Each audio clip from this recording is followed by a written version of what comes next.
A search is underway in the Utah countryside for the bodies of victims of serial killer Ted Bundy. Bundy was executed in Florida 6 months ago. Find Richard Ramirez guilty of all 13 murders and 30 related felonies he was charged with. A search is underway in the Utah countryside for the bodies of victims of serial killer Ted Bundy.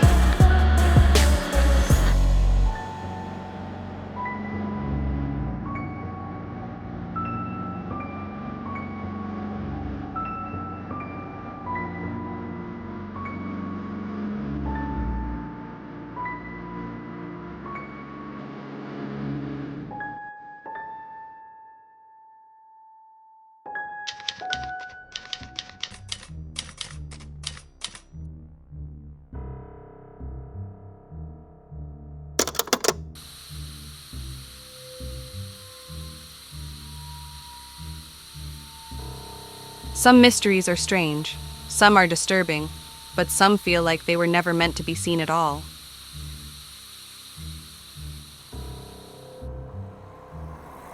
A dark night in Chicago. November 22nd, 1987. Television screens flicker.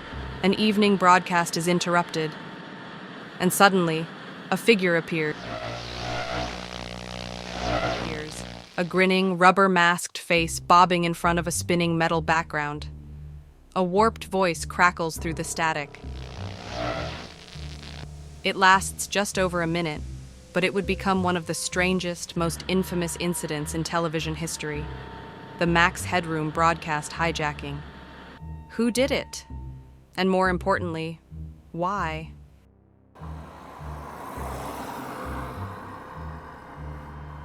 It was just another Sunday night in Chicago.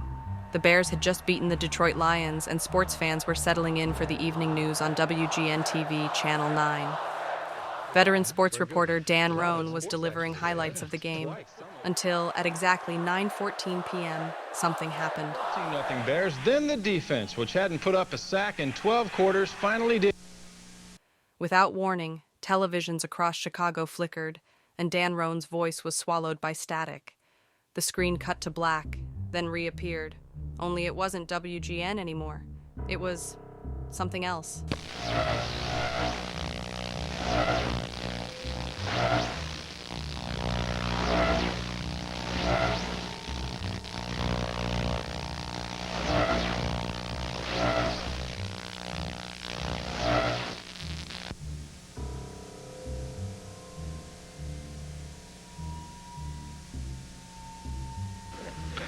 Well, if you're wondering what's happened, so am I. Actually, the computer... If that had been the only incident, it might have faded into obscurity.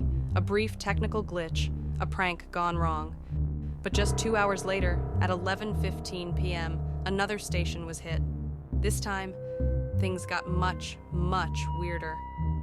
During an episode of Doctor Who on WTTW Channel 11, a PBS affiliate, the signal was hijacked again. But this time, there was audio.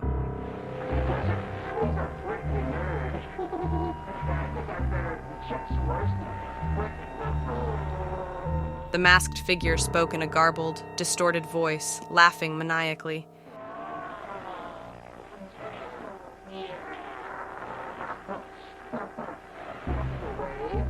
He made bizarre references to Coca-Cola, Chicago TV stations, and even a crude joke about WGN host Chuck Swirsky.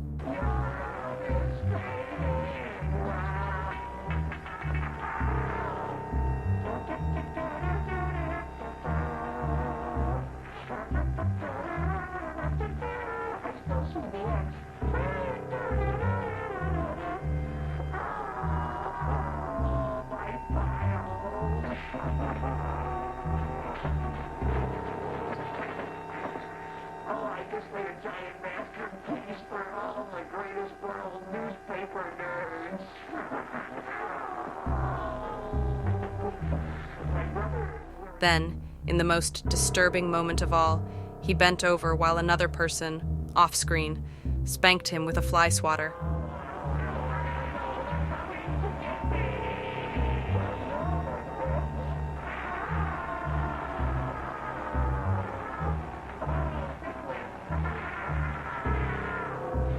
And then, Just like that, the signal cut. No explanation, no warning. The station's engineers were powerless to stop it. The hijacker vanished into the void of television history. So, how did someone manage to hijack not just one, but two television signals? In the 1980s, over-the-air TV stations transmitted their signals via microwave relay towers. Essentially, these towers beamed a direct signal to a broadcaster's main transmitter. The FCC says the pirates were able to use stronger microwave signals to override the television signals which are transmitted from the Hancock and Sears towers. If someone was able to overpower that frequency with a stronger signal, they could effectively take over the broadcast. If someone wants to get into your house, they can find a way to do that. And I guess likewise, if someone wants to interfere with your signal, they can find a way to do that. But pulling this off required serious knowledge of broadcasting equipment. This wasn't a random hacker sitting in their basement. This was someone with expertise. The hijackers had to know the frequencies being used, have access to powerful transmission equipment, and, critically, avoid detection by the FCC. After the incident, the FCC and the FBI launched an investigation, determined to find the culprits. But there was a problem. No one had any idea who did it. Engineers at WTTW were stunned. They confirmed that while their signal had been hijacked, it wasn't an internal breach. That meant the hijackers were likely broadcasting from somewhere outside the station, possibly from a high-rise building or even a van parked on elevated ground. But here's the twist. Despite months of investigation, no one was ever caught. The hijackers vanished, leaving behind only the bizarre footage. So who were they? And what was the point of the hijack?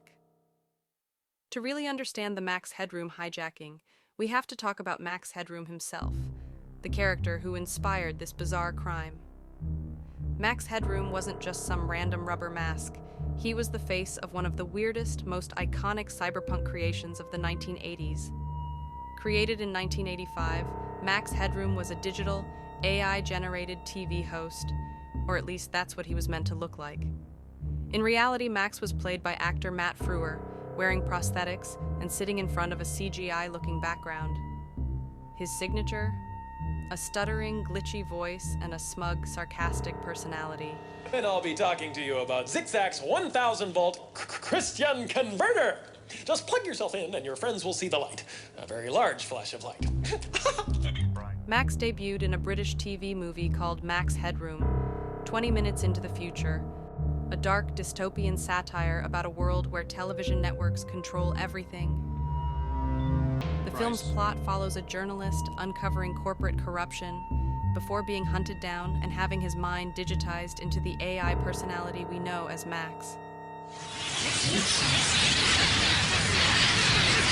Max Headroom was rebellious, anti-corporate, and surreal, a glitchy symbol of media gone wrong.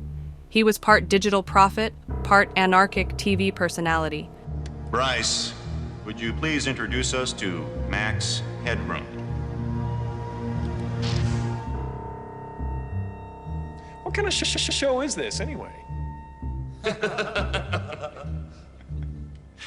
This is not a show, Max. This is the executive board of Network 23. Exec. You mean you're the people who execute audiences? And this may be why the hijackers chose him as their mask. Over the years, several theories have emerged. Some believe the hijackers were disgruntled TV engineers, maybe former employees who knew the system well enough to exploit its weaknesses.